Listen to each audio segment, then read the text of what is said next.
Hey, happy Friday, everyone. Hope you are doing well. It's a beautiful, cold morning here in San Diego. I think last time I checked, it was 46 degrees when I walked into work, when I walked into my building, and it was cold outside. But I'm happy to see you. I'm happy to be back. This is In the Raw, unscripted, unpracticed, unedited conversation. You know, I've been reflecting a lot lately um, on life. I don't know if it's because I'm reaching an age where that is normal. I'm not sure. Um, but also because several people have passed away from my generation. And, that kind of just gives you a perspective of, where we're going.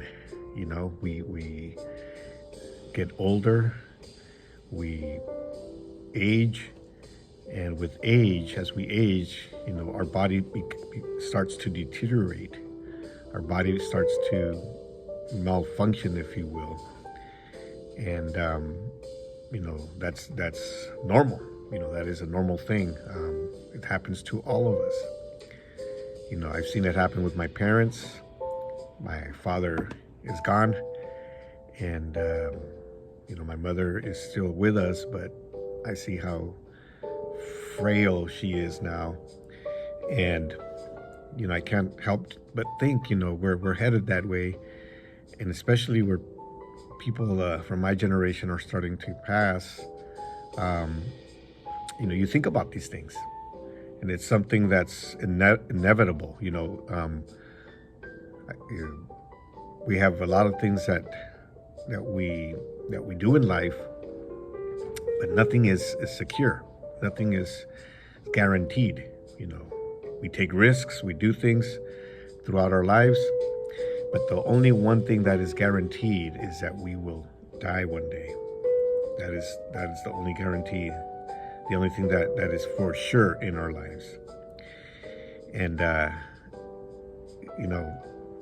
it's something that we have to deal with, something we have to come to terms with. It's something that we have to understand, that we're not immortal here on earth as we see ourselves. And before you know it, the time comes, and it's different for everybody, of course. But King David said it very well in Psalms 144. He said, "People soon pass away just like a breath. Their life is like a shadow that soon goes." I mean, how much better can somebody put it, right? People soon pass away just like a breath. We're just like a breath. I mean, when you come to think of it, we live, on average, we can live 80, 85, even 90, years, but that's still like a breath. Why did he say that? Why did he say it's just like a breath? Their life is like a shadow that soon goes. A shadow, when you think about it, when the sun comes out, our shadow is shown. We can see our shadow, but it's not there always. It soon passes as the day progresses. And so this makes me think. This is so true. Yeah, I can see it in perspective now. When you're young, you don't really see that. You're young.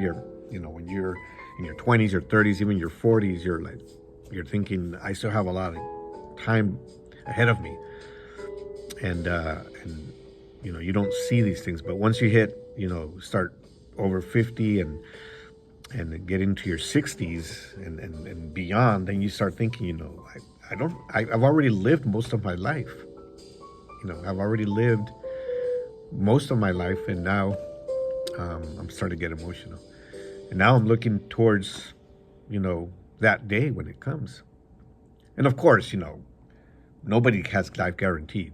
I've seen people go at 30, 40, young, unfortunate, cuts life short. The lives were cut short.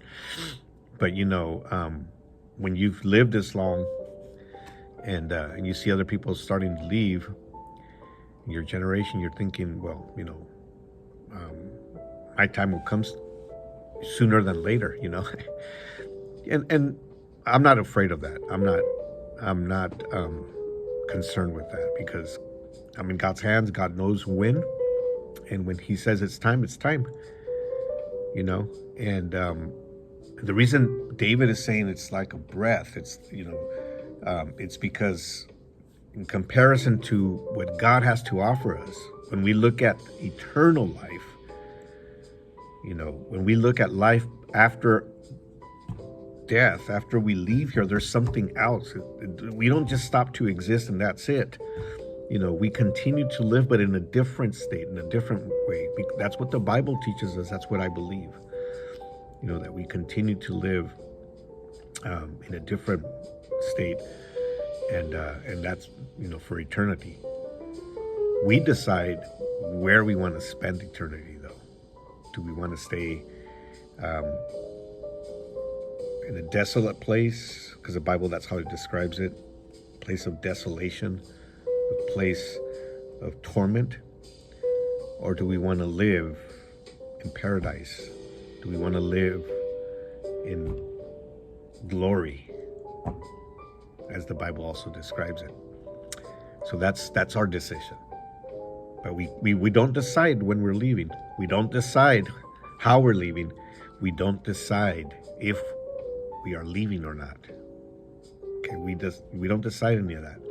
But we do decide where we can spend our time after we leave.